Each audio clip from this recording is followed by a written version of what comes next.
ब्रह्मांडी शक्तियाँ में आपका स्वागत है। मित्रों, मृत्यु एक ऐसा सच है जिसे चाह कर भी चोट लाया नहीं जा सकता। जो इस दुनिया में आया है उसका एक समय बाद यहाँ से जाना तय है। वहीं अगर हम आपसे पूछे कि वह दिन कौन सा है या फिर वह कौन सी जगह है जहां आप मरने वाले हैं, तो निश्चित ही आपको हमारा यह प्रश्न व्यर्थ लगेगा। कल्पनाओं से भरा हमारा यह प्रश्न बिल्कुल भी गलत नहीं है, क्योंकि धर्मशास्त्रों की माने तो इन सभी सवालों के जवाब दिए गए हैं। तो चलिए जानते हैं, गरुड़ पुराण के अनुसार मनुष्य की मृत्यु कब और कैसे होती है।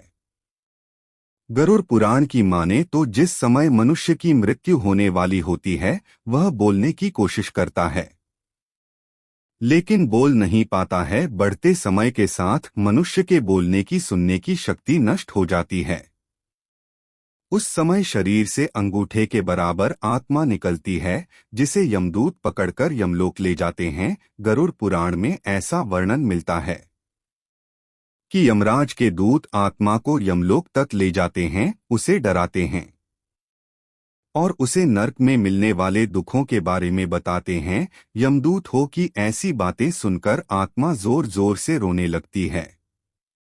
गरुड़ पुराण के मुताबिक मरते समय आत्मा शरीर के 9 द्वारों में से किसी से भी शरीर छोड़ दी है। यह 9 द्वार दोनों आंखें, दोनों कान, दोनों नासिका, मुंह या फिर उत्सर्जन अंग है। जिस व्यक्ति की आत्मा उत्सर्जन अंग से निकलती है, मरते समय वह मल मूत्र त्याग देते हैं।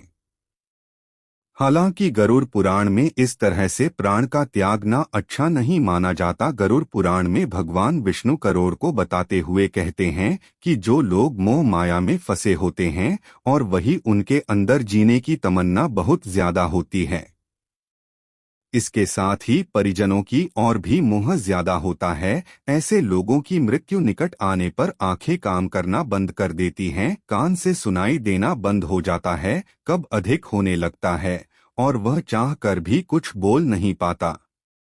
ऐसे लोग परिवार के मोह के कारण प्राण नहीं छोड़ना चाहते, फिर यमराज के दूत बलपूर्वक उसके प्राण निकालते हैं और ऐसे में जब उनके प्राण आंखों से बलपूर्वक निकलते हैं तो आंखें उलट जाती हैं। बता दें, शास्त्रों के अनुसार जो लोग जीवन भर धर्म के मार्ग पर चलते हैं, उनके प्राण मुंह से निकलते हैं, यह बहुत ही शुभ माना जाता है। इसके साथ ही जिन लोगों के प्राण मुंह से निकलते हैं, उन्हें यमलोक में बहुत कष्ट नहीं भोगना पड़ता। ऐसे लोगों के प्राण जम्मू से निकलते हैं तो उनका मुंह टेढ़ा हो जाता है। शास्त्रों के अनुसार नाक से प्राणों का निकलना भी बहुत शुभ माना जाता है। गरुड़ पुराण के मुताबिक इस तरह से उन्हीं लोगों के प्राण निकलते हैं जिन्होंने परिवार में रहते हुए सारे पर्स निभाए हो और मन को बैरागी भी बना लिया हो। बता दे, मौत से पहले आत्मा शरीर से निकलकर कुछ देर तक अचेत अवस्था में रहती है। आत्मा को इस प्रकार का अनुभव होता है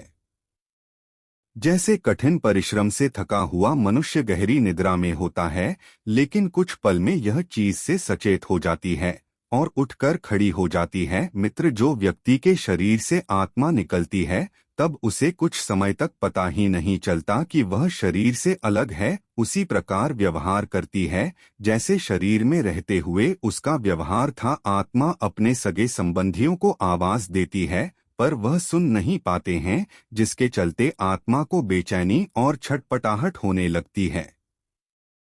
आत्मा परेशान होकर सभी लोगों से कुछ कहना चाहती है, पर उसकी आवाज बस उसकी गूंज कर रह जाती है, क्योंकि वह बहुत तक नहीं अब होती ध्वनि होती है और मनुष्य केवल भौतिक चीजों को ही महसूस कर सकता है। शरीर के मृत हो जाने पर आत्मा अपने परिजनों को रोते बिलखते देखकर दुखी होती है और खुद भी दुख से परेशान होकर रोती है, लेकिन उसके वश में कुछ नहीं होता। वह लाचार होकर सब कुछ देखने और अपने जीवन काल में किए गए कर्मों को याद करके दुखी होती है। यम के दूत आत्मा से कहते हैं कि चलो, अब यहाँ से चलने का समय आ गया है और कर्मों के अनुसार उसे लेकर यम्मा की ओर चल पड़ते हैं। वहीं मृत्यु के बाद मनुष्य के कर्मों के अनुसार उसे स्वर्ग या नरक मिलता है। बता दे गरुड़ पुराण के अनुसार सबसे पहले मृत्यु के बाद आत्मा को यमदूत केवल 24 घंटों के लिए किए जाते हैं और 24 घंटों के दौरान आत्मा को उसके द्वारा किए गए सभी पाप और पुण्य दिखाए जाते हैं।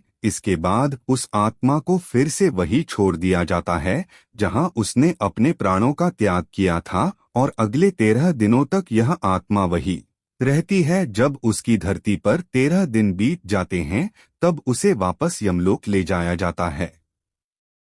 मित्रों, बता दें मृत्यु के बाद जीवात्मा को यमलोक के मार्ग में कई प्रकार की बाधाओं का सामना करना पड़ता है। जो अच्छी आत्माएं होती हैं उन्हें इन बातों से कोई फर्क नहीं पड़ता, वही बुरी आत्माओं को कई प्रकार की यात्राओं का सामना करना पड़ता है। तो मित्रों, आपने देखा कि गरुड़ पुराण के अनुसार मनुष्य की मृत्यु कब और कैसे होती है।